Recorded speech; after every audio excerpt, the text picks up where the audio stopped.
আসসালামু আলাইকুম দর্শক, আশা করি ভালো আছেন। আলহামদুলিল্লাহ আমিও ভালো আছি। আপনারা দেখতে পাচ্ছেন একটি গাছে কতগুলো মরিচ। এই মরিচ গাছের বিস্তারিত আজকের ভিডিওতে A to Z থাকছে। এই ভিডিওটি সম্পূর্ণ শেষ পর্যন্ত দেখলে আশা করি অল্প কিছু শিখতে পারবেন এবং কি জানতে পারবেন কিছু আপনার অজানা তথ্য, এবং কি আপনারা যারা নতুন মরিচ চাষ করার চিন্তাভাবনা করছেন তাদের জন্য এই ভিডিওটি খুবই ভালো হবে। কিংবা আপনারা বাজার থেকে 2-5টা মরিচ গাছ এনে লাগান, তো সেক্ষেত্রেও এই ভিডিওটি দেখে আপনারা একটু হলেও উপকৃত হবেন।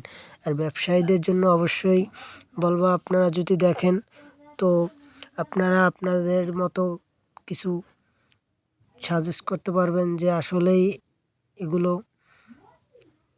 ঠিক কিনা।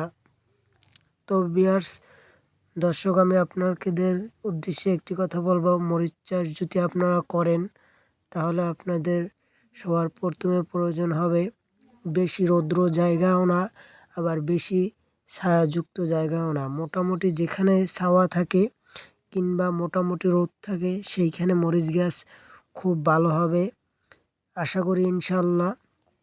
আর ভিউয়ার্স, আপনারা যে গাছটি দেখতে পাচ্ছেন অবশ্যই মাশাআল্লাহ আলহামদুলিল্লাহ বলবেন, কারণ এই গাছটি খুবই সুন্দর এবং আকর্ষণীয়। এবং কি আপনারা মাশাআল্লাহ কীরকম হয়েছে আপনারা কমেন্টে আশা করি জানাবেন। যাদের ভালো লাগবে তারা মাশাআল্লাহ কমেন্টে লিখবেন। তো বিস্তারিত বলছি, এই গাছটি হলো মরিচ গাছ। এটির খুবই জাত ভালো, মোটামুটি আলহামদুলিল্লাহ। একটি গাছে দেখতে পাচ্ছেন প্রায় 250 থেকে 300 মরিচ ধরেছে। আপনারা দেখতে পাচ্ছেন ভিডিওর মাধ্যমে এগুলো খুবই ভালো মরিচ। আপনারা দেখতে পাচ্ছেন মরিচ গাছ চাষ করতে হলে তাহলে দ্বিতীয় নম্বর যেটি জিনিস প্রয়োজন হবে, আপনাদের নেট দিয়ে বেড়া দিয়ে রাখতে হবে। আপনারা যেরকম ভিডিও দেখতে পাচ্ছেন নেট দিয়ে বেড়া দিয়ে রাখতে হবে, তা না হলে পাখিতে মরিচগুলো খেয়ে ফেলবে। আপনারা এই জন্য খুবই সতর্ক হয়ে নেবেন।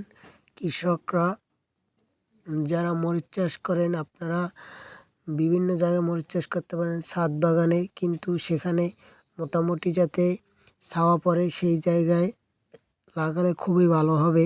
আপনারা দেখতে পাচ্ছেন এই গাছটি একটি ছায়া কিংবা বেশি রোদ না এরকম একটি জায়গায় আছে। প্রথমে আপনাদের প্রয়োজন হবে মোটামুটি ছায়া যেখানে বেশি রোদ থাকে না। দ্বিতীয়ত নেট দিয়ে রাখতে হবে, ডেকে রাখতে হবে। তৃতীয়ত যে জিনিসটা লাগবে মরিচ গাছের জন্য, ওষুধ ভালোভাবে দিয়ে রাখতে হবে। চতুর্থত আপনাদের যেটি লাগবে প্রয়োজন হবে সেটা হচ্ছে একটি খুঁটি দিয়ে রাখতে হবে মরিচ গাছে, তা না হলে মরিচ গাছ ভেঙে এবং কি হেলে পড়ে যেতে পারে। এরকম পঞ্চমত এরকম গুঁড়ি মাটি দিয়ে রাখতে হবে, কারণ গুঁড়ি মাটি দিলে মরিচ গাছ শক্তি পায়। এই গুঁড়ি মাটিটা দিতে হবে তখন যখন গাছটি পোক্ত হবে এবং কি অনেক বড় হবে, তখনই এই গাছটিতে এরকম গুঁড়ি মাটি দিতে হবে। আপনারা যেমনটি দেখতে পাচ্ছেন আমরা গুঁড়ি মাটি দিচ্ছি এবং কি এই গাছগুলো খুবই শক্তিশালী এবং কি ফল আরও ভালো দিতে পারে এই মাটি দেওয়ার কারণে। তো আপনারা দেখতে পাচ্ছেন, আপনাদেরকে আমি বলবো, আপনারা যদি এরকম নিত্য নতুন কিছু জানার জন্য, কিছু শেখার জন্য যদি ভিডিওটি যদি ভালো লাগে থাকে তাহলে আমার ইউটিউব চ্যানেলটি সাবস্ক্রাইব করে দিন এবং কি লাইক করে কমেন্ট করে রাখুন আপনাদের ভিডিওটি কেমন লাগছে। এবং কি আপনারা আশা করি অবশ্যই কমেন্টে মাশাআল্লাহ লিখবেন, কিংবা অন্য কিছু যদি জানান তো আপনাদের সেটা সিদ্ধান্ত অন্য কিছু জানাতে পারেন। তো আমার ইউটিউব চ্যানেলটি লাইক দিয়ে সাবস্ক্রাইব করে রাখুন, যাতে করে পরবর্তী ভিডিওটি সবার প্রথমে আপনাদের কাছে পৌঁছে যায়। তো আশা করি অন্য একটি ভিডিওতে আরও বিস্তারিত নিয়ে আসবো এবং কি আরও অন্য কিছু জানাবো।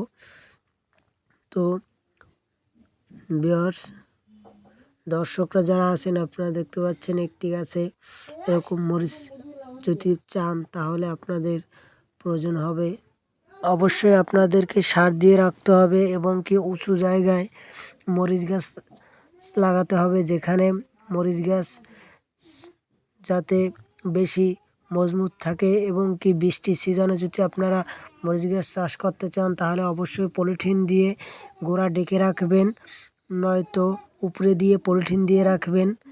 এতে মরিচ গাছের গোড়া খুবই শক্ত থাকবে এবং কি মরিচ গাছ খুবই ভালো হবে এবং কি মরিচও অনেক অনেক ভালো হবে।